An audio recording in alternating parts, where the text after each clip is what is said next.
नमस्कार मंडळी, अजितदादा अपघात प्रकरणी आज 1 महिना झाला. अजितदादा पवार यांचा त्या अपघातात किंवा घातात मृत्यू झाल्यानंतर अनेक शंका कुशंका राज्याच्या प्रत्येक नागरिकांच्या मनात होत्या. त्यामध्ये आज एक महत्त्वाची बातमी आणि खळबळजनक अशी माहिती समोर आलेली आहे. अजितदादा यांचा पायलट जिवंत असल्याचा दावा आणि समोर पुरावेच मांडलेले आहेत.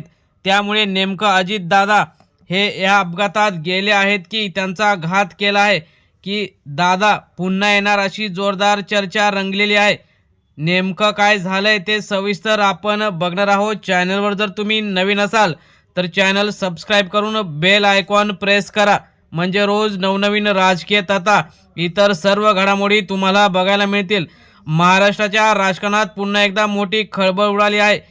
राष्ट्रवादी काँग्रेसचे वरिष्ठ नेते असलेले आणि दिवंगत उपमुख्यमंत्री अजितदादा पवार यांच्या अपघात प्रकरणाने राज्यात राजकीय वादळ निर्माण केले आहे. या प्रकरणात अजितदादा यांचा घात झाला की अपघात आहे यावर रोहित पवार यांनी अनेक पत्रकार परिषदा घेतल्या आणि अनेक नेत्यांकडे नाव न घेता अप्रत्यक्षरित्या बोट केलं. त्यामध्ये सुनील तटकरे, प्रफुल्ल पटेल, धनंजय मुंडे, छगन भुजबळ यांच्यावर सुद्धा अप्रत्यक्षरित्या अनेक ठिकाणी टीका होऊ लागली होती. त्यामध्येच आता एक महत्त्वाची बातमी समोर आलेली आहे. अमोल मिटकरी असतील किंवा इतर रोहित पवार आणि इतर राष्ट्रवादी काँग्रेसचे अनेक नेते यांना सुद्धा या अपघाताबद्दल अनेक ठिकाणी शंका आहेत. त्यामध्ये त्यांनी प्रत्येक वेळी मीडियासमोर अजितदादा यांच्या या अपघाताची चौकशी झाली पाहिजे अशी मागणी केली होती. त्यानंतर 2 दिवसापूर्वी VCR कंपनीने त्यांच्या 5 विमानांवर बंदी घातली, परंतु त्या बंदीचं काहीच फायदा नाही. कारण अजितदादा पवार यांचा अपघात ज्यावेळी झाला त्यावेळी त्या विमानातील 5ही जण मृत्यू पावले होते. त्यामध्ये जो महत्त्वाचा असा पायलट होता सुमित कपूर, तो जिवंत असल्याचा खळबळजनक दावाच समोर आलेला आहे. त्यामुळे नेमकं त्या अपघातात काय झालं होतं आणि अजितदादा खरंच त्या अपघातात गेले आहेत की ते परदेशात आहे, अशा अनेक शंका कुशंका अनेक नागरिकांच्या मनात आहे. त्यामध्ये एक महत्त्वाचा ट्विस्ट समोर आल्याचं दिसत आहे. हा पायलट जिवंत असल्याचा दावा करण्यात येत असल्याने प्रशासन आणि संबंधित यंत्रणांवर प्रश्नचिन्ह निर्माण झाले आहे.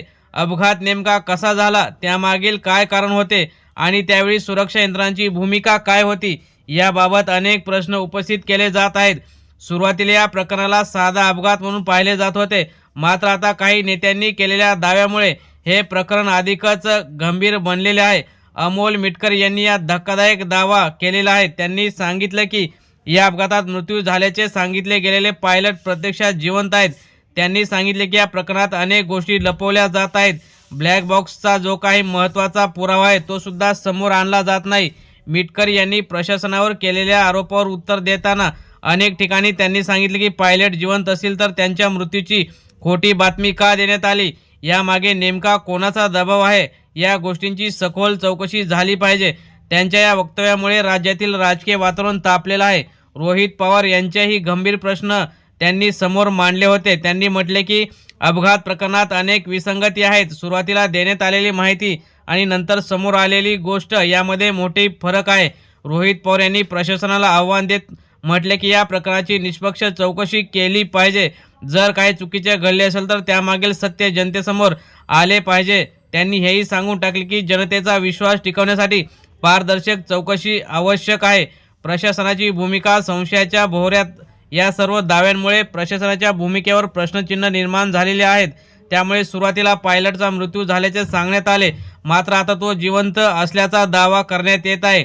तसेच त्या पायलटची पत्नीसुद्धा यांनी दावा केला आहे की ते जिवंत आहेत आणि कॅलिफोर्नियामध्ये असण्याची शक्यता वर्तवण्यात येत आहे. त्यामुळे जे आरोप प्रत्यारोप सध्या राज्यात सुरू आहेत, त्यामुळे आता नेमकं पुढे काय राजकारण वळण घेणार याकडे लक्ष लागलेलं आहे.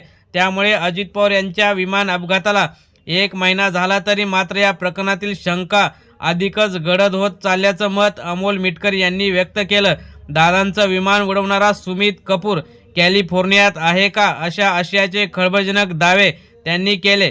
कॅप्टन सुमित कपूर जिवंत असल्याचा दावा सुद्धा त्यांच्या पत्नीनेच केला आहे, असा गंभीर आरोपही त्यांनी केलेला आहे. त्यामुळे आता येणाऱ्या काळात पुढे अजितदादा यांच्या या अपघात किंवा घात प्रकरणाला काय वेगळं वळण लागतं याकडे लक्ष लागलेलं आहे.